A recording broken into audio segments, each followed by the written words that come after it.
Good morning friends, I am R K Mandal. Rankers 30 में आप लोग का स्वागत है। फ्रेंड्स, आज हम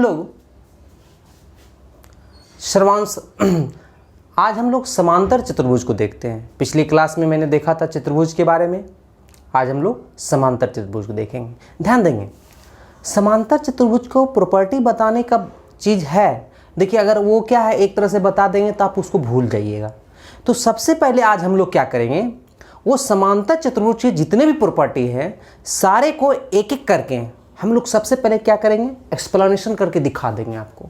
हाँ, ध्यान रखिएगा, थोड़ा सा भी इधर उधर मत होइएगा आज, ठीक है? क्योंकि आप अभी जो है आज आप जानेंगे कि समांतर चतुर्भुज जितने भी प्रॉपर्टी होते हैं कैसे कैसे क्या होते हैं। अभी तक क्या किए थे आप कि जितने भी प्रॉपर्टी होते थे वो उसको आप रट जाते थे, याद कर लेते थे, लेकिन आज आपको मैं सिखा दूंगा कि ऐसा क्यों होता है। क्लियर?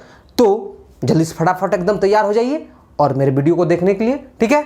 और ये भी ध्यान रखिएगा, अगर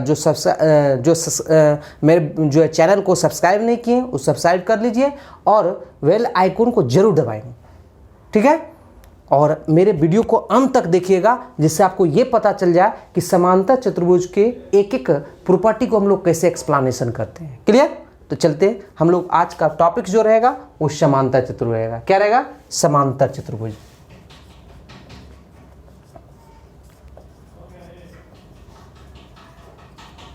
जिसको हम लोग बोलते हैं पैरेललोग्राम। पैरेललोग्राम, PARALLELOGRAM, पैरेललोग्राम, ठीक है? समांतर चतुर्भुज। समझिएगा बात को थोड़ा सा, हम लोग और पहले डिस्कस करते हैं, उसके बाद आगे हम लोग बढ़ेंगे, ठीक है? एक समांतर चतुर्भुज हम लोग खींच दिए, जिसका नामांकन कर दिए ABCD। समांतर चतुर्भुज की बात करते हैं हम लोग, तो सबसे पहले ये देखते हैं कि समांतर चतुर्भुज की आमने सामने की भुजा क्या होगा, समान होगा। क्यों होगा? देखिए, ध्यान देंगे थोड़ा सा। अभी हमने आपको दिखाया था, पिछले क्लास में दिखाया था कि एक जब चतुर्भुज आप लिए थे, ABCD कोई चतुर्भुज लिया हमने, ये समांतर चतुर्भुज नहीं लिया, कोई चतुर्भुज लिया, तो उसको भुजाओं का जब मध्य बिंदु, भुजाओं के मध्य बिंदु को जब मिलाए थे, आप याद कीजिए, भुजाओं के मध्य बिंदु को जब मिलाए थे, तो देखिए इस यहाँ पे एक विकर्ण जब खींचते हैं तो ये विकर्ण, जब ये मिड पॉइंट है, ये मिड पॉइंट है, तो इसका ये आधा होगा और इसका ये आधा होगा, तो ये इसका आधा, ये इसका आधा, इसका मतलब दोनों ये क्या हो गया, बराबर हो गया। इसका अगर ये D है तो ये D/2 होगा और ये D/2 होगा। तो क्या होगा, आप देखे थे कि चतुर्भुज जो बना था, समांतर चतुर्भुज बना था, और समांतर चतुर्भुज के आमने सामने भुजा की लंबाई क्या होगा, समान होगा। तो यहां से क्या बोल सकते हैं कि पहला प्रॉपर्टी बोल सकते हैं हम लोग कि समांतर चतुर्भुज, पहला प्रॉपर्टी क्या बोल सकते हैं कि समांतर चतुर्भुज की आमने सामने की भुजा की लंबाई समान होती है। क्लियर? यहां तक कोई दिक्कत? हमने दिखा दिया आपको। अब बात रहते हैं, दूसरे बात करते हैं हम लोग, नहीं, अब देखते हैं क्या ये कोण और ये कोण बराबर होता है क्या? तो आप ध्यान देंगे, एकदम ध्यान देंगे। आप ये कह रहे हैं इसके समांतर है। क्लियर? जब समांतर कह रहे हैं तो ये क्या होगा, एक दूसरे क्या होगा, एक ही और के अंतर को। ध्यान देंगे थोड़ा सा, जब दो समांतर रेखाओं को एक तिर्यक रेखा प्रतिच्छेद करती हो तो एक ही और के अंतर कोण क्या होता है, 180 डिग्री बराबर होता है। इसका मतलब अगर ये थीटा है तो ये 180 माइनस कितना हो जाएगा, थीटा। फिर से लीजिए, जब ये समांतर था, ये क्या हो गया, ट्रांसवर्सल लाइन हो गया। अगर ये समांतर ये रहेगा तो ये ट्रांसवर्सल लाइन होगा, अर्थात तिर्यक रेखा होगा। जब ये तिर्यक रेखा होगा, इसका मतलब क्या होगा, दोनों मिला के 180 होना चाहिए।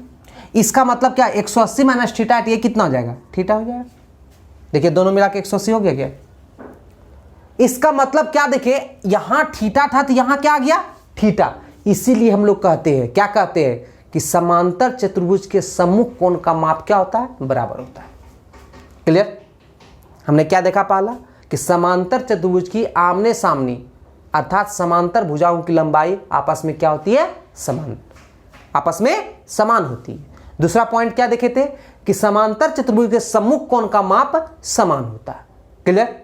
अभी आप देखें क्या कि कोई भी आप लीजिए दो एडजेसेंट एंगल अर्थात संलग्न कोणों का योग कितना हो जाएगा, 180 डिग्री। तो ध्यान रखेंगे कि समांतर चतुर्भुज के किन्हीं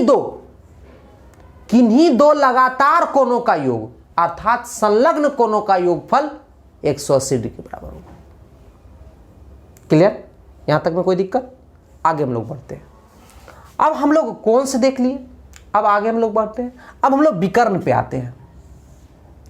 अब देखिए बात रही विकर्ण को बराबर करना। जब ये भुजा बराबर नहीं है तो विकर्ण कभी बराबर होगा नहीं होगा, क्योंकि आप समांतर ऐसे भी बना सकते हैं, ऐसे भी बना सकते हैं। तो आपको ऐसा नहीं लग रहा कि देखिए छोटा है ये बड़ा है, इसका मतलब क्या हुआ कि समांतर चतुर्भुज की विकर्ण के बारे में पिछले दिन हम बता चुके हैं। क्या विकर्ण बताए थे? चतुर्भुज के सम्मुख शीर्षों से मिल किसी भी चतुर्भुज के सम्मुख शीर्षों को मिलाने वाली रेखाखंड उस चतुर्भुज का क्या कहलाता है? विकर्ण कहलाता है।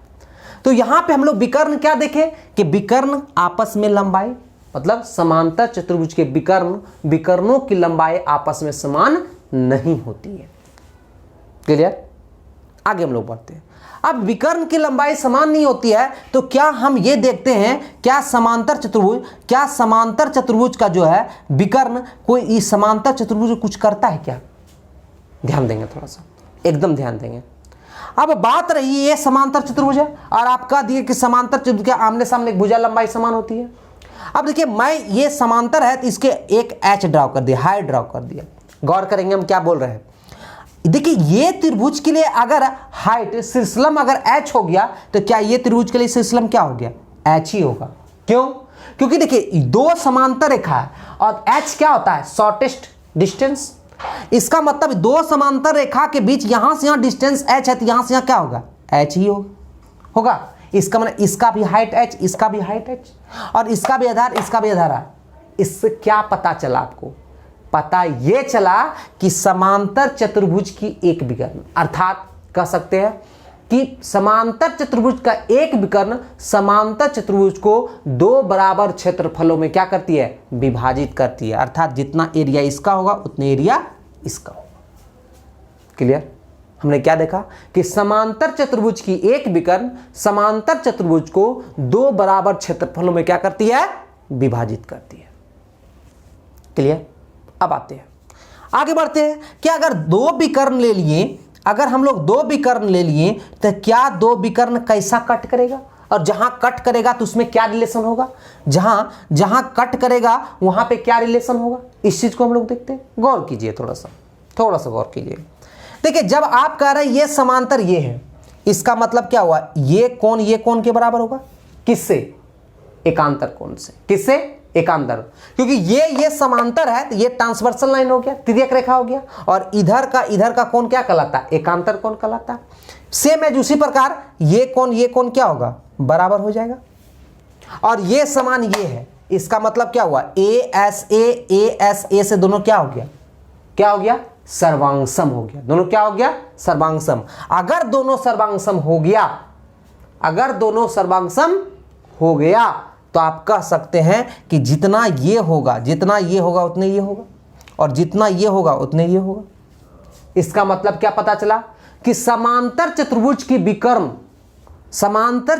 विकर्ण एक दूसरे को क्या करते हैं? समद्विभाजित करती है। नहीं, आप क्या कर सकते हैं? समांतर चतुर्भुज के विकर्ण एक दूसरे को समान अनुपात में विभाजित करती है। नहीं, आप कह सकते किसी भी समांतर चतुर्भुज की बात होगी तो समांतर चतुर्भुज के विकर्ण आपस में क्या? समांतर चतुर्भुज के विकर्ण आपस में समान अनुपात में विभाजित करती है। अर्थात जितना ये होगा उतने ये होगा, जितना ये होगा उतना ये होगा। मतलब बोल सकते हैं आप कि ये पॉइंट जो होगा इस विकर्ण का मिड पॉइंट होगा। ये पॉइंट जो होगा इस विकर्ण का क्या होगा? मिड पॉइंट होगा, अर्थात मध्य बिंदु होगा। क्लियर? यहां से कोई दिक्कत? हम लोग विकर्ण पे रिलेशन देख लिए। और भी क्या विकर्ण पे रिलेशन होगा? तो एक सबसे इंपॉर्टेंट विकर्ण पे रिलेशन होता है, ध्यान रखेंगे कि समांतर चतुर्भुज, इसको अभी तो दिखा नहीं सकते हम लोग, ध्यान रखिएगा हम क्या बोलना चाह रहे हैं कि इसको जब हम आयत पढ़ाएंगे तो वहां से डिस्कस कर देंगे। फिलहाल हम बताते हैं कि किसी भी समांतर चतुर्भुज अगर है तो समांतर चतुर्भुज के विकर्णों के वर्गों का योगफल जो होगा सभी भुजाओं के वर्गों के योगफल के बराबर होगा। अर्थात अगर इसको d1 मान रहे हैं और इसको d2 मान रहे हैं तो आप कह सकते हैं d1 का स्क्वायर प्लस d2 का स्क्वायर बराबर, अगर d2 का स्क्वायर बराबर आप सभी मान ले इसको नामांकन करते ए बी सी डी तो आप कह सकते हैं क्या? तो ए बी का स्क्वायर प्लस बी सी का स्क्वायर प्लस सी डी का स्क्वायर प्लस डी ए का स्क्वायर, आप इस प्रकार कर सकते हैं। अर्थात आप क्या कह सकते हैं कि समांतर चतुर्भुज के विकर्णों के वर्गों का योगफल सभी भुजाओं के वर्गों के योगफल के बराबर होता है। क्लियर? यहां से किसी प्रकार कोई दिक्कत? तो हम लोग क्या देखें, अभी और भी प्रॉपर्टी है, फिलहाल हम लोग देखें यहां से इस प्रकार का चीज इसमें संभव हो रहा है। तो इस सारे चीज को हम लोग लिखते हैं, उसके बाद फिर आगे हम लोग बढ़ेंगे। क्लियर? चलिए, तो सबसे हम लोग अब सारे प्रॉपर्टी को धीरे धीरे लिखते जाएंगे। ठीक है, इसको मिटा देते हैं हम लोग।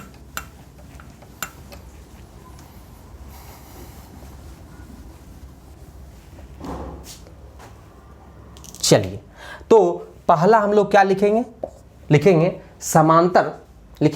समांतर चतुर्भुज, नहीं तो क्या लिखेंगे, इसके आमने सामने की भुजा, इसके आमने सामने की भुजा की लंबाई समान होती है। क्लियर? तो आप चित्र बना के भी दिखा सकते हैं, नहीं चित्र बना के दिखा सकते हैं ABCD, चूंकि यहाँ पे बोल सकते हैं चूंकि ABCD एक समांतर चतुर्भुज है, इसलिए आप कह सकते हैं क्या कि AB बराबर जो होगा वो CD होगा एंड कह सकते हैं क्या BC बराबर जो होगा वो क्या होगा, DA होगा। ठीक है, तो आमने सामने की भुजा की लंबाई क्या होगी, समान होगी। कोई दिक्कत नहीं होना चाहिए, इसको उतार लीजिए आप फटाफट। नहीं, दूसरा नंबर पॉइंट आप क्या बोल सकते हैं, दूसरा नंबर आप पॉइंट हम क्या सिखाए थे, याद कीजिए आप। नहीं, कि दूसरा नंबर पॉइंट हम लोग सिखाए थे कोण से रिलेटेड, नहीं कि समांतर चतुर्भुज के सम्मुख कोणों का मान क्या होता है, बराबर होता है। ठीक है, तो आप लिख सकते हैं कि इसके सम्मुख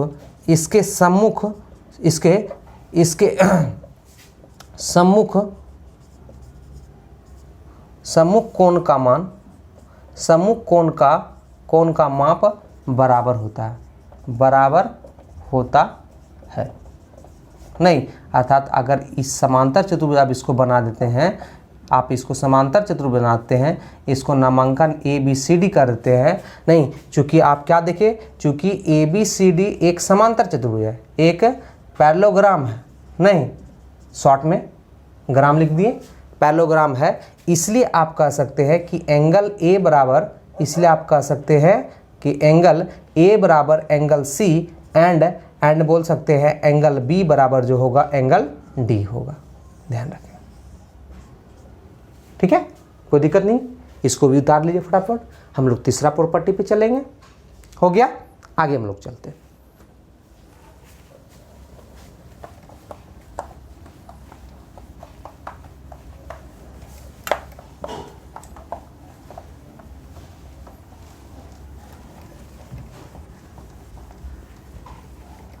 हम लोग तीसरा प्रॉपर्टी पे चलते हैं। तीसरा प्रॉपर्टी क्या चलेंगे, नहीं तो हमने बताया था कि समांतर चतुर्भुज किन्हीं दो संलग्न कोणों का योगफल हमेशा 180 डिग्री के बराबर होगा। तो लिखिएगा, नहीं समांतर चतुर्भुज के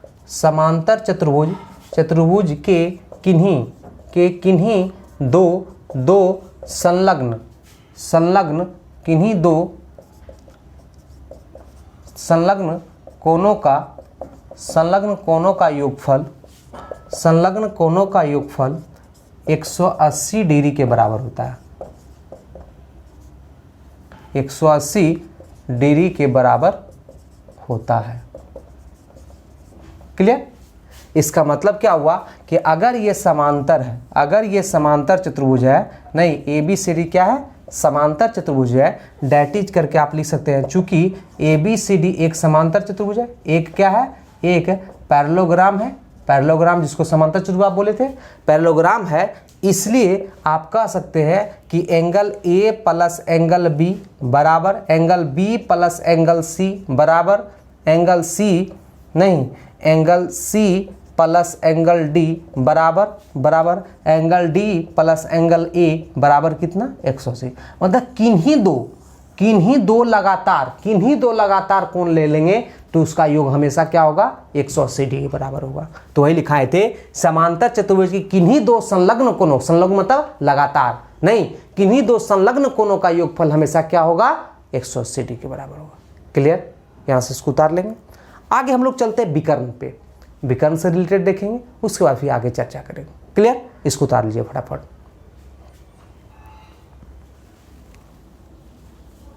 हो गया, चलिए हम लोग चौथा पॉइंट को देखते हैं। हम लोग फटाफट चौथा पॉइंट को देखते हैं।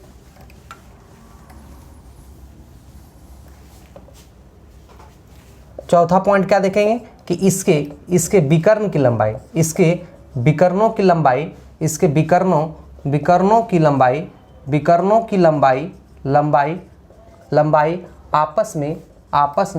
आपस में समान नहीं होती है, आपस में समान नहीं होती है। ठीक है, ध्यान रखेंगे, विकर्ण जो है आपस में समान नहीं होगी। नहीं, आप समझ सकते हैं कि अगर ऐसे हम चित्र बना दें तो अगर ए बी सी डी यहाँ दिखाई दे रहा है तो आप कह सकते हैं कि अगर ये विकर्ण है और ये विकर्ण है तो दोनों समान नहीं होगा, क्योंकि आप जान रहे हैं कि ए बी सी डी जो है एक पैरेललोग्राम है। नहीं, A B C D parallelogram है, इसलिए आप कह सकते हैं कि A C not equal to B D. ठीक है, आगे हम लोग चलते हैं फिफ्थ नंबर में। फिफ्थ नंबर में ये दिखाना चाह रहे हैं आपको कि समांतर चतुर्भुज के एक विकर्ण समांतर चतुर्भुज को दो बराबर क्षेत्र में विभाजित करती है। क्लियर, तो लिखिएगा, नहीं, इसके एक विकर्ण दो बराबर क्षेत्रफलों में, इसके एक विकर्ण समांतर चतुर्भुज को दो बराबर, नहीं, इसके एक विकर्ण समांतर चतुर्भुज को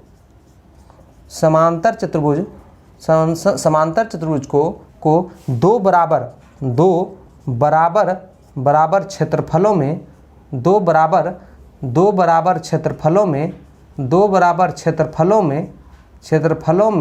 विभाजित करती है, दो बराबर क्षेत्रफलों में विभाजित करती है। क्लियर, इसका मतलब क्या हुआ कि अगर ये समांतर चतुर्भुज है, अगर ये समांतर चतुर्भुज ए बी सी डी है, अगर ये समांतर चतुर्भुज ए बी सी डी है, तो अगर ये विकर्ण लेते हैं तो इसका एरिया और इसका एरिया समान होगा। कैसे होगा बता चुके हैं, क्योंकि अगर जो आधार है वो वही ऊपर में होगा, क्योंकि आमने सामने भुजा समांतर होता है, समांतर और समान होता है समांतर चतुर्भुज में, और जितना ये होगा उतने ये होगा। और इसके लिए हाइट जो हम एच ड्रा करेंगे वही हाइट मेरा यहाँ से यहाँ होगा। तो आधार समान और हाइट समान, इसका मतलब त्रिभुज का एरिया भी समान। तो त्रिभुज का एरिया समान मतलब क्या हुआ कि समांतर चतुर्भुज विकर्ण समांतर चतुर्भुज को दो बराबर क्षेत्रफलों में विभाजित करती है। नहीं, तो आप लिख सकते हैं, चूंकि आप कह सकते हैं कि चूंकि ए बी सी डी एक पैरेललोग्राम है तथा बी डी एक विकर्ण है, इसलिए आप कह सकते हैं त्रिभुज ए बी डी का क्षेत्रफल बराबर आप कह सकते हैं त्रिभुज बी सी डी का क्षेत्रफल, नहीं, आप कह सकते हैं कि त्रिभुज ए बी डी का क्षेत्रफल बराबर त्रिभुज बी सी डी का क्षेत्रफल।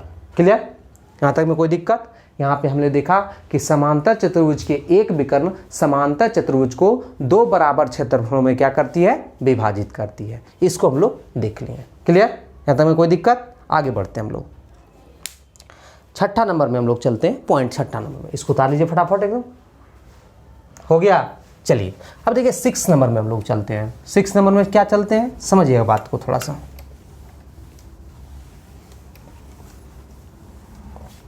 क्षेत्रफल की जब बात कर लिए तो क्षेत्रफल से और थोड़ा सा बात कर लेते हैं, टोटल क्षेत्रफल की बात कर लेते हैं। नहीं तो 6 नंबर में हम लोग चले। देखिए समांतर चतुर्भुज की बात है, यहाँ पे ए बी सी डी की बात है, समांतर चतुर्भुज की बात होगी। तो समांतर चतुर्भुज की बात हो गया भाई साहब।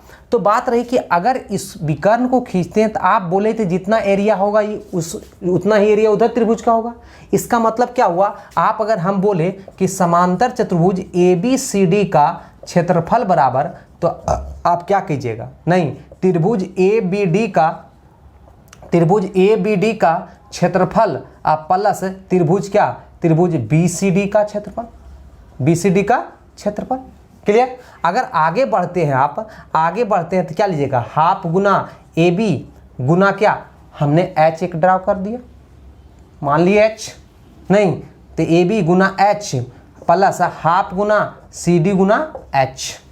और आप जान रहे हैं कि AB जो है वो क्या है, CD के बराबर है, क्योंकि आमने सामने भुजा क्या होगा, समान होगा। इसका मतलब क्या हुआ कि हाफ गुना AB गुना H और हाफ गुना A, इसको CD की जगह AB लिख सकते हैं तो AB गुना H, अर्थात क्या लिख सकते हैं, AB गुना क्या हो जाएगा H, AB गुना H। इसका मतलब क्या हुआ, आप कह सकते हैं कि समांतर चतुर्भुज का जो क्षेत्रफल होगा वो क्या होगा, आधार गुना ऊंचाई, आधार गुना ऊंचाई। ठीक है, तो आप लिख सकते हैं यहाँ पे कि लिख सकते हैं कि समांतर चतुर्भुज, समांतर चतुर्भुज का क्षेत्रफल बराबर, समांतर चतुर्भुज का क्षेत्रफल बराबर आधार गुना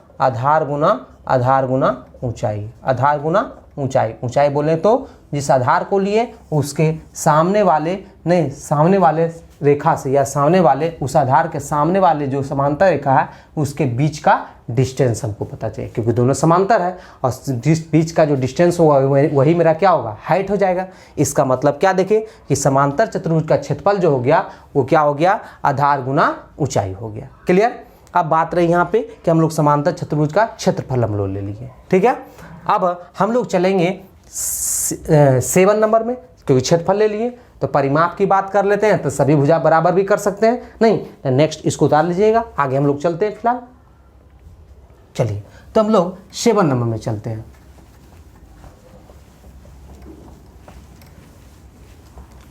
हम लोग 7 नंबर में चलते हैं। 7 नंबर में देखिए क्या करते हैं हम लोग, सब समांतर चतुर्भुज की बात है, परिमाप की बात है, तो परिमाप तो आप ले ही सकते हैं, ABCD की बात है, नहीं तो समांतर चतुर्भुज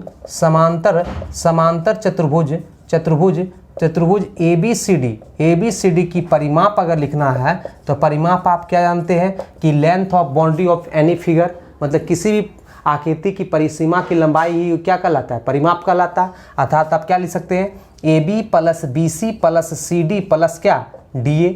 अब इसको लिखने का अलग अलग तरीका है, नहीं आप जानते हैं आमने सामने एक भुजा समान है, चूंकि आप यहाँ जान रहे हैं क्या कि AB बराबर क्या लिख सकते हैं CD एंड लिख सकते हैं BC बराबर क्या DA लिख सकते हैं। या तो आप AB को CD के टर्म में लिख लीजिए, या तो CD को AB के टर्म में लिख दीजिए, या तो BC को DA के टर्म में लिखिए, या DA को BC के टर्म में लिख दीजिए। अर्थात इसको आगे बढ़ के क्या लिख सकते हैं, या तो आप ये कह सकते हैं कि समांतर चतुर्भुज ABCD की परिमाप बराबर आप क्या लिख सकते हैं, नहीं ट्वाइस ऑफ AB आप प्लस क्या BC, नहीं CD को देखिए, CD को AB लिख सकते हैं और DA को भी आप क्या लिख सकते हैं BC, तो AB 2 गो और BC 2 गो, तो कॉमन लिए क्या हो गया, नहीं क्या लिख दिए, तो 2 गुना AB प्लस BC, तो ये परिमाप की बात हो गई।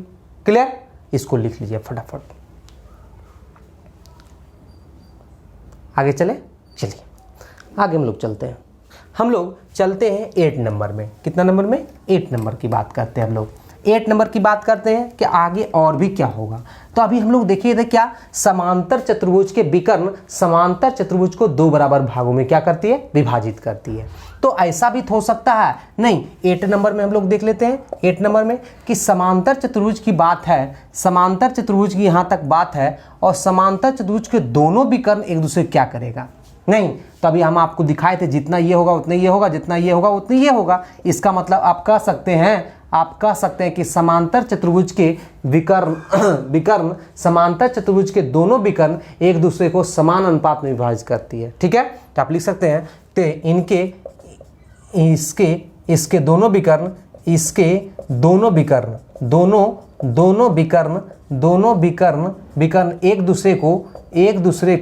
एक दूसरे को समान अनुपात में विभाजित करती है, समान अनुपात में विभाजित करती है, समान अनुपात में विभाजित करती है।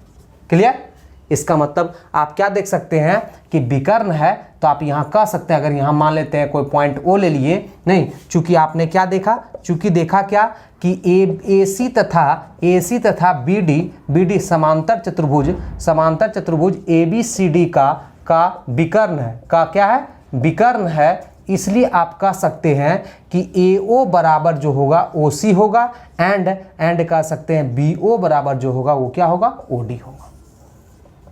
समान अनुपात में विभाजित कर दिया, कोई दिक्कत, दोनों अनुपात क्या हो गया, बराबर हो गया। अब आगे चलते हैं, विकर्ण से और रिलेटेड चीज देखते हैं कि आगे और भी क्या लिख सकते हैं। नहीं तो हमने क्या लिखाया था, याद कीजिए, इसको पहले उतार लीजिए। हम लोग 9 नंबर प्रॉपर्टी को लिखेंगे, पहले इसको उतार लीजिए फटाफट। हो गया, चलिए हम लोग 9 नंबर को देखते हैं। हम लोग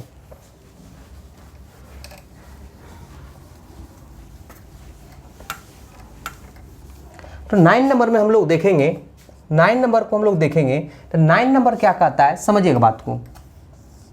9 नंबर में कहता है, ये बहुत इंपॉर्टेंट प्रॉपर्टी है, ध्यान रखिएगा। नहीं, अगर समांतर चतुर्भुज का विकर्ण खींचा गया है तो ध्यान रखेंगे समांतर इसके विकर्णों के वर्गों का योगफल, ध्यान रखेंगे। नहीं, इसके विकर्णों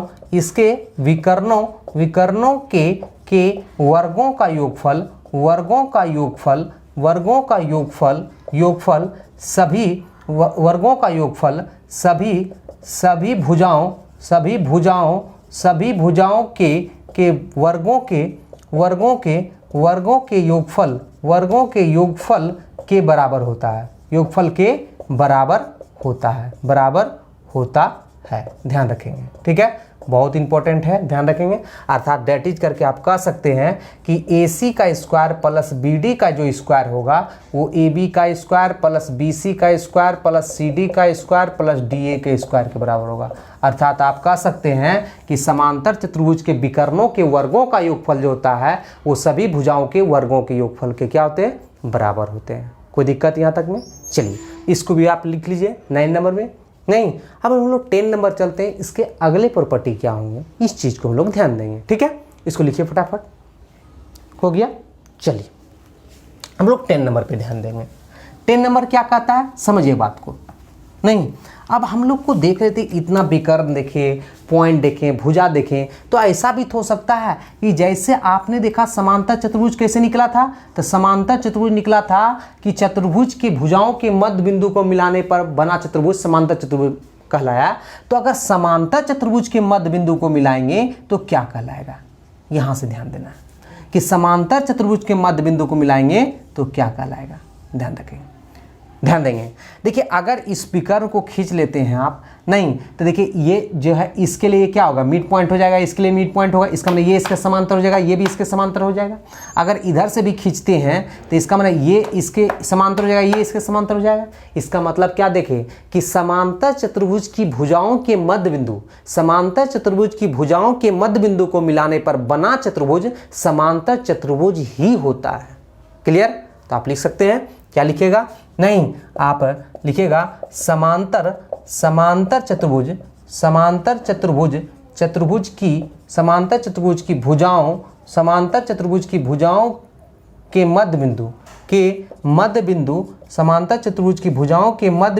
मध्य बिंदु को मिलाने पर बना चतुर्भुज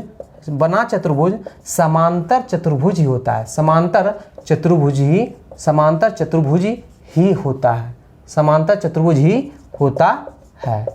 चतुर्भुज ही होता है। नहीं, आप डेट इज करके कर सकते हैं, क्या, क्योंकि आप कह सकते हैं कि बिंदु यहाँ पे P Q R S कर सकते हैं। ठीक है, तो चूंकि बिंदु P, Q, R तथा S Q, R तथा S क्रमशः समांतर चतुर्भुज ABCD की भुजा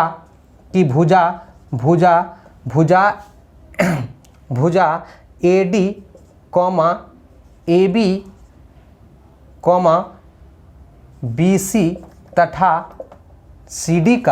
BC तथा CD का मध्य बिंदु है, का मध्य बिंदु है, इसलिए आप कह सकते हैं कि चतुर्भुज PQRS एक समांतर चतुर्भुज है, एक समांतर चतुर्भुज ही है।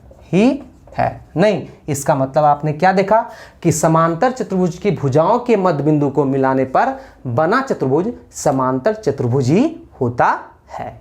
क्लियर? यहां से किसी प्रकार कोई दिक्कत नहीं होना चाहिए, इसको आप उतार लीजिए फटाफट। आगे हम लोग चलते हैं। नहीं, अब पॉइंट नंबर 11 को देखते हैं हम लोग, ठीक है। 11 को देखते हैं, इसको मिटाते हैं फटाफट।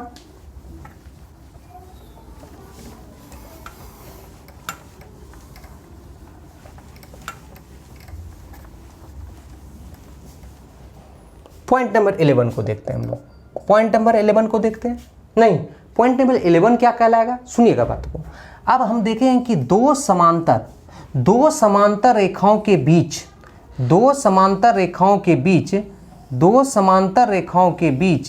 बना समांतर चतुर्भुज। नहीं, L इसको M, इसको P, इसको Q ले लिए, ठीक है। और यहाँ पे हम लोग A B C D E F, ठीक है। तो हमने क्या लिए, अब हम प्रॉपर्टी क्या बताना चाह रहे हैं कि बस एक दो प्रॉपर्टी आ रहे हैं, ध्यान रखेंगे। तो क्या हम बताए थे कि दो समांतर रेखाओं के बीच बना समांतर चतुर्भुज का एरिया, बना समांतर चतुर्भुज का क्षेत्रफल समान होता है। तो लिखेंगे, नहीं, दो समांतर रेखाओं के बीच बना समांतर चतुर्भुज का क्षेत्रफल समान होता है। इसको देखिए, थोड़ा सा गौर से देखिएगा हम क्या बताना चाह रहे हैं। चूंकि आपने देखा था LM पैरेलल टू क्या है, PQ है। तो देखिए पैरेलल टू PQ है और दोनों का आधार क्या है, समान। एक चीज और लिख लीजिएगा, दो समांतर रेखाओं एवं एक ही आधार तथा के बीच, इसको थोड़ा सा और कर लीजिएगा। 11 नंबर में एक और ले लीजिएगा। नहीं, एक ही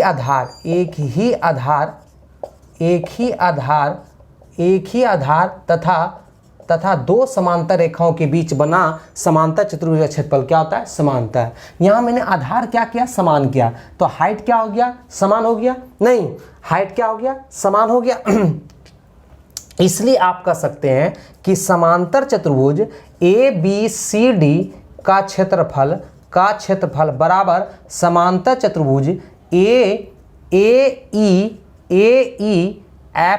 AEFC का क्षेत्रफल बराबर होगा। अर्थात आप ध्यान देंगे थोड़ा सा, देखिए दोनों का आधार समान है, और जब पैरेलल लाइन है तो अगर यहाँ के लिए अगर हाइट ये h लेते हैं तो इस चतुर्भुज के लिए, इस समांतर चतुर्भुज के लिए भी हाइट क्या होगा, h ही होगा, क्योंकि समांतर है। जब दो रेखा पैरेलल है तो जब रेखा पैरेलल है तो दोनों के बीच डिस्टेंस हमेशा क्या होगा, समान होगा। इसका मतलब क्या, देखिए कि एक ही आधार तथा दो समांतर रेखाओं के बीच बने तो एक ही आधार तथा दो समांतर रेखाओं के बीच बना समांतर चतुर्भुज का क्षेत्रफल क्या होता है, समान होता है। क्लियर?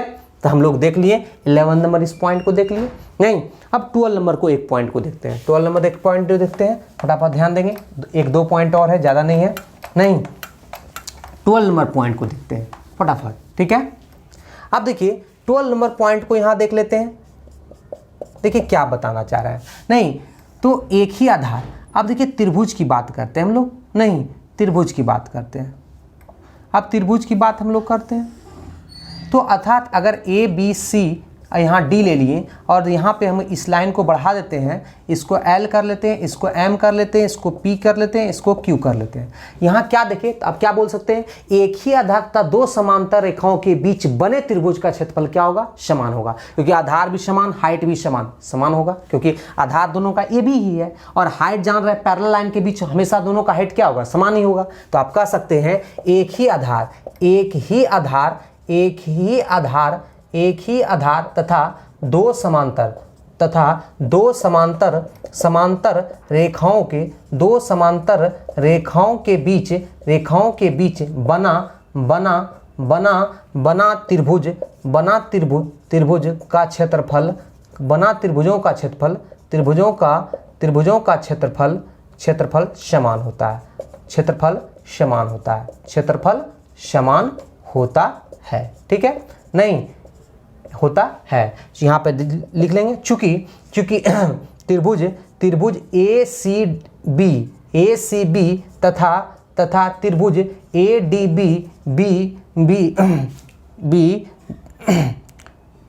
त्रिभुज ACB तथा त्रिभुज ADB का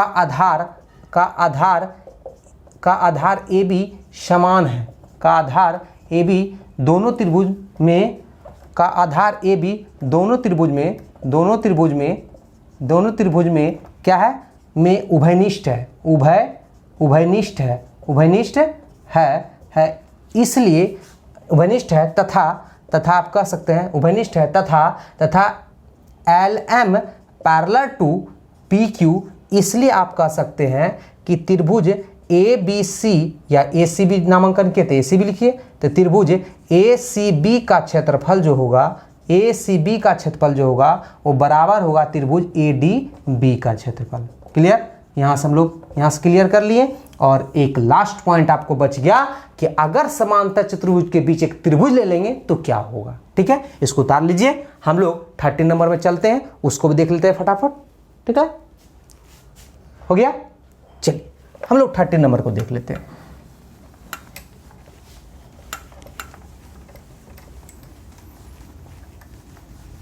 थर्टी नंबर में हम लोग ये चर्चा करना चाह रहे हैं कि मान लिया जाए ये समांतर रेखा है। ठीक है, इसको L कर दिए, इसको M कर दिए, इसको P कर दिए, इसको Q कर दिए और एक समांतर चतुर्भुज को खींच दिए। ठीक है, यहाँ पे हम लोग A कर दिए, यहाँ B कर दिए, यहाँ पे C कर दिए, यहाँ पे D कर दिए और एक पॉइंट मैंने ले लिया, यहाँ पे क्या T ले लिया, क्या ले लिया T, और इसको भी मिला दिया। ये T को जरूर नहीं कि दोनों BC का मध्य बिंदु होगा, कोई जरूर नहीं है। आप इस T को यहां से ना करके आप यहां भी कर सकते हैं, यहां भी कर सकते हैं, नहीं ऐसे भी करते हैं, जो आपको ज़्यादा कन्फ्यूजन हो। नहीं, कन्फ्यूजन होगा तभी तो पता चलेगा कि कहाँ हम बिंदु रखे हैं। नहीं, कोई जरूर नहीं है कि T जो है यहीं पे बिंदु हो, हम T यहाँ पे बिंदु ले लिए। क्लियर, नहीं, चूंकि यहाँ पे क्या देखे आप, चूंकि यहाँ पे देखे कि LM पैरेलल टू क्या है, PQ है, LM पैरेलल टू PQ है, तो आप इसलिए कह सकते हैं त्रिभुज ATD का जो क्षेत्रफल होगा वो क्या होगा, हाफ ऑफ पैरेललोग्राम ABCD का क्षेत्रफल, ध्यान रखेंगे।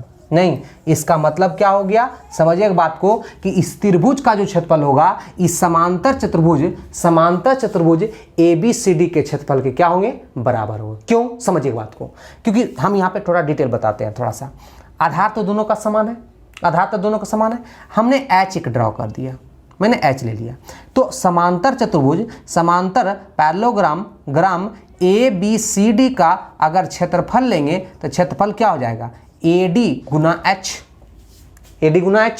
और त्रिभुज ATD का अगर क्षेत्रफल लेते हैं तो क्षेत्रफल क्या हो जाएगा, देखिए तो, नहीं, हाफ गुना आधार मेरा क्या है AD गुना कितना H। इसका मतलब देखिए यहाँ ADH है, यहाँ ADH है, इसका मतलब इसका ये आधा है, इसका मतलब कह सकते हैं कि त्रिभुज ATD का जो क्षेत्रफल होगा वो पैरेललोग्राम का क्षेत्रफल का क्या होगा, आधा होगा। वही चीज तो हमने लिखा है।